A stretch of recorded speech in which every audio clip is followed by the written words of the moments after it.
Assalamualaikum warahmatullahi wabarakatuh. Selamat datang ke channel Abang. Hari ini Abang nak berkongsi tentang 8 cara macam mana kita boleh tengok syaitan. Sebenarnya bukanlah syaitan. Dalam budaya Melayu, syaitan ni kita panggil hantu ataupun bunian ataupun jin. Jadi Abang nak berkongsi dengan kalian semua, dengan adik-adik semua, 8 cara yang paling ampuh.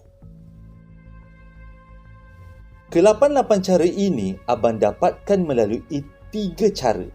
Yang pertama, melalui buku. Abang ada banyak koleksi mastika dan juga variasari zaman dulu-dulu punya.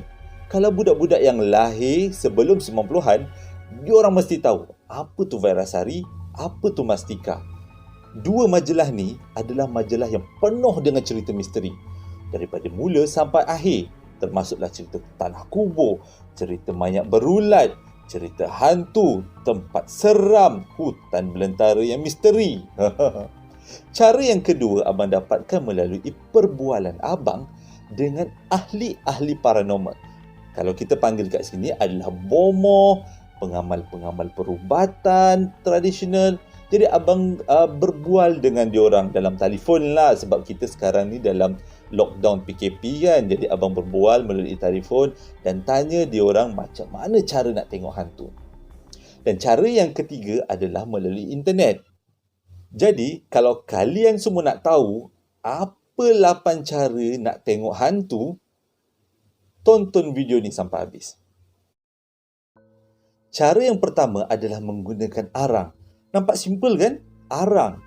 Kita boleh dapatkan arang di mana-mana. Kita gunakan arang, sapukan arang di kening kanan dan kening kiri. Sambil kita sapu, kita kena baca mentera tertentu. Selepas tu kita boleh seru hantu yang kita nak. Sebenarnya cara ni nampak simple, tapi Abang tak berapa nak berkenan sebab dia melibatkan mentera. Bila melibatkan mentera, ada kaitan dengan akidah. Abang sebenarnya tahu mentera tu, tapi Abang tak boleh nak mention kat sini. Abang takut korang amalkan. Cara yang kedua, sikat rambut dekat depan tingkap terbuka waktu malam. Itu kalau buat pun Abang rasa walaupun nampak senang tapi nampak seram.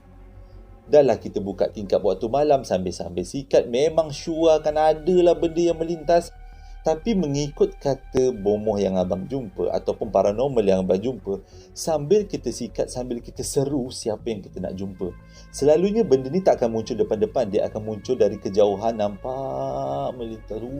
Mangai. Seram oh. Cara yang ketiga agak pelik sikit, iaitu tidur dalam keadaan bogel di waktu malam. Sebenarnya cara ni tak berapa sesuai untuk kita amalkan, terutama orang yang dah kahwin, yang ada anak-anak kecil. Tengah-tengah kita duduk baring, tidur dalam keadaan yang tak berbaju, anak pula masuk. Ya Allah! Dengan dia pun terkejut. Cara ni agak berkesan kalau kita nak jumpa hantu daripada atas. Sebab sambil kita baring, kita kena baca mentera dan hantu tu akan datang daripada atas bumbung ke muka kita. Abang sebenarnya tak berapa nak berkenan dengan cara ni sebab sekali lagi dia melibatkan mentera. Cara yang keempat ni sangat famous, banyak di-apply dalam filem-filem hantu, iaitu nyalakan lilin depan cermin dalam bilik gelap sambil kita seru apa benda yang kita nak jumpa. Sebenarnya cara ni agak simple dan Abang teringin nak buat. Tapi bila fikir benda tu akan muncul daripada belakang, Abang rasa tak kuat lah iman Abang nak buat benda Allah ni. Biarlah Abang sampaikan kepada korang sebagai sebahagian daripada ilmu je lah. Cara yang kelima adalah mandi dalam keadaan gelap. Sebenarnya cara ni di-apply oleh orang zaman dulu. Sebab pada zaman dulu, bila air diorang adalah open air, terbuka atas nampak langit. Jadi sewaktu diorang mandi dalam keadaan gelap, diorang akan seru roh-roh yang diorang nak jumpa. Sebab memang menjadi kebiasaan setan, dia sangat suka dengan orang yang mandi tanpa seurat benang. Jadi tak heranlah kalau waktu tu Waktu kita mandi, kita seru, diorang akan datang. Hati-hati. Cara yang keenam, cabut bulu kening sampai licin. Walaupun nampak macam pelik, tapi benda ni abang yakin paling berkesan. Sebab benda ni pernah dialami oleh jiran abang. Jiran abang, seorang pakcik terlibat dalam kebakaran. Waktu kebakaran, semua bulu-bulu di badannya termasuk bulu kening, bulu mata, semuanya terbakar.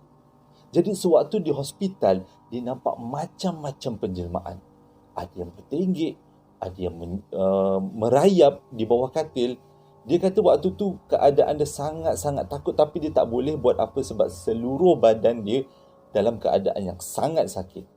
Tapi memang betul lah orang cakap katanya, cabut bulu kening boleh nampak hantu. Cara yang ketujuh yang paling ekstrim, sebab korang kena dapatkan tanah kubur orang yang pertama mati di kawasan tu. Tanah tu korang kumpulkan, letakkan dalam air baldi dan korang buat mandi, lepas tu tidur. Akan ada benda yang datang meninggal. Abang disuruh buat macam tu, ambil tanah kubur waktu malam, lepas tu buat mandi. Tak payah kata buat mandi, ambil tanah kubur waktu tengah malam pun abang rasa huru-hara. Cara ke-8 adalah cara yang paling simple. Abang akui abang pernah apply benda ni, iaitu gunting kuku, kita ketip kuku kita, kumpulkan dan letak di depan pintu. Dan akan ada benda yang meninggal. Waktu abang buat benda tu, abang waktu tu sekolah menengah. Abang dengan beberapa sepupu, saudara kita orang gunting kuku dan letak dekat pintu rumah nenek kita orang. Dan malam tu ada orang ketuk. Kalau tak silap abang dalam 3-4 kali, abang sedar benda tu. Sepupu-sepupu abang yang tidur di depan pintu waktu tu pun sedar benda tu. Boleh boleh korang buat. Dan kalau korang buat, betul-betul jumpa, komen kat bawah. Mana tahu boleh jadi pengalaman kita boleh cerita dekat sini. Terima kasih pada yang dah menonton video abang daripada mula sampai habis tentang 8 cara macam mana nak tengok hantu. Jangan lupa untuk subscribe abang punya channel dan tekan tombol notification. Jadi apa-apa video abang yang terbaru, korang akan dapat notification. Sekian, terima kasih. Jumpa lagi dalam video yang akan datang.